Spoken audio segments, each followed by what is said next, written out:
for Around the Ozarks in 5. Brought to you by the Butterfly Palace and Rainforest Adventure, Adventure Cave Tours, and Talking Rocks Cavern. Here are your hosts, Ethan and Sarah Foreheads. And here we are. It is Thursday. The week has flown by, it seems. It's weird how some weeks seem to go by quickly and others take forever. This one, for me anyway, has gone by pretty quickly. So we're at Thursday already. Tomorrow's Friday. We'll start with some news.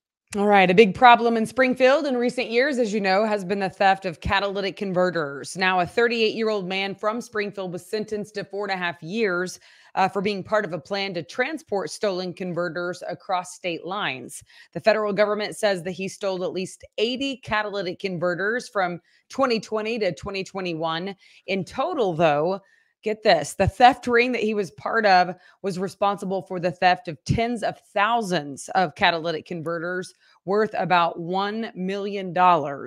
So this guy from Springfield and 6 other people are now being sentenced in that theft ring.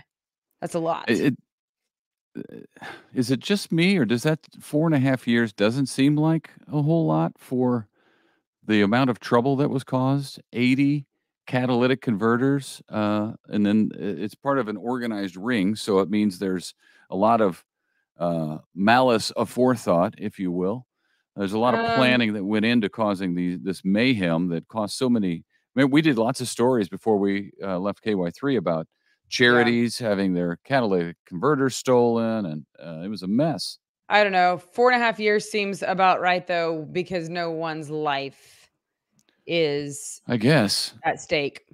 I mean, you can drive without a catalytic converter without injuring yourself or someone else. So, I mean, you shouldn't. But you have to have a catalytic converter. Well, you have to have it, but it's not going to kill you or but someone else. It costs a lot of money, and it's a planned problem. It's a planned event. But whatever. I guess that's what he's getting. So.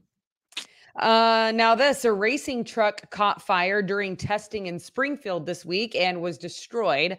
The truck was called Aftershock and was actually owned by a business in Springfield.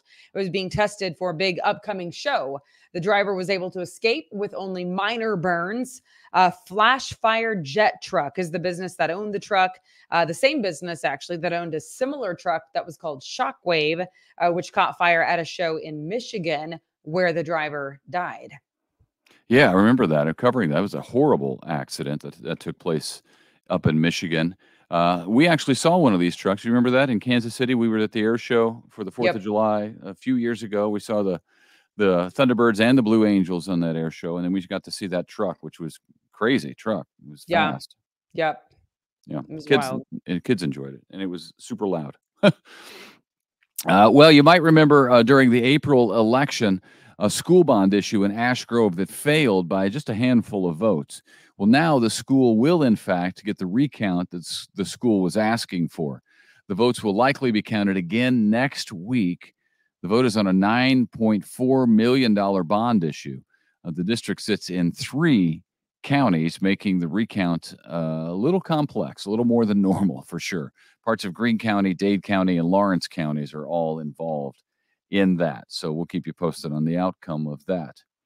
Missouri's unemployment rate, meanwhile, remained the same in the month of May. It was 2.5% in April and March, 2.6% in February, 2.7% in January. So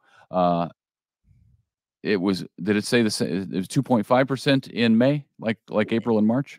No, it was like 2.7, 2.6, 2.5, 2.5. So it's headed in the right direction. Okay. Industries with job growth has been professional and business services, leisure and hospitality, as well as manufacturing. There you go. 2 local nonprofits are teaming up to better address hunger in Christian and Stone counties. Least of These Food Pantry and Christian Action Ministries are expanding their mobile food pantry service area. So serving a broader area as they team up to include areas like Spokane, Blue Eye, Cape Fear, Hurley. If you can help either of those organizations, they rely heavily on donations and both could use the support. Combined, they help about 44,000 individuals per month. It's amazing. The Discovery Center of Springfield Get this, it's a private school, as you know, and it is now accredited. Congratulations to them. They serve pre-K through 8th grade.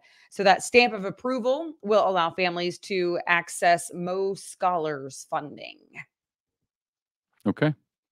And I think that's the one where there was a snafu, a paperwork snafu that caused them to lose the accreditation. But now it is back. That's good news. We now know the name of Springfield's new Arena League football team. They will be called the Ozarks Lunkers, as in big fish. Yeah, it makes sense here at the home of Bass Pro Shops and Table Rock Lake and Lake of the Ozarks, all those places. The Lunkers will play in a brand new arena currently under construction out at the Ozark Empire Fairgrounds. I drove by it recently and was shocked at how far along the thing was.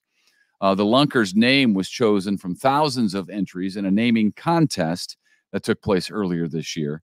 The logo is a largemouth bass flying through the air out of the water with a red football helmet on. They don't have a mascot quite yet, but that is on the way for the Ozarks Lunkers. I'm excited about this. There's a lot of football fans in our area, and they're jonesing for something to do and watch in the offseason of the NFL when the Chiefs aren't on. So this might just be the ticket. All right. I don't like the name. I love Bass Pro. I love football. I don't love Bass Pro and football. You know what I mean? When I walk in Bass Pro, I think outdoorsy, rustic, fishing, hunting, camping. I don't think sports. Well, Bass Pro's not tied to this. I know, but I mean, they came up surely with the name Lunkers because of like our heritage here. But, well, yeah, the heritage, the fishing heritage, not necessarily the Bass Pro heritage, but yeah, this is a big fishing place. So, Taney Como. You say Taney Como as if that's like the best lake to fish in out of all the ones. If I had to pick, I would have said Bull Shoals, but whatever. Taney Como is a good fishing lake. You're going to get lit up in the comments by people who fish in Taney Como. No, I swam in Lake Taney Como, and that was a mistake. And it's not a swimming lake; it's a fishing lake. I know, but I prefer cold water. I prefer swim, not fish. All right. Direct your comments to sarahforhats@gmail. Weather today is going to be 87. We've been slightly warming up this whole week, and it's going to get considerably warmer. We're going to go up to 92 by next week, but 87. 88 on Saturday, maybe some storms, 85 Sunday, 87 Monday. So we're warming up. It's going to get hot and sticky here pretty soon. All right. Have a good one. Thanks for joining us. See ya.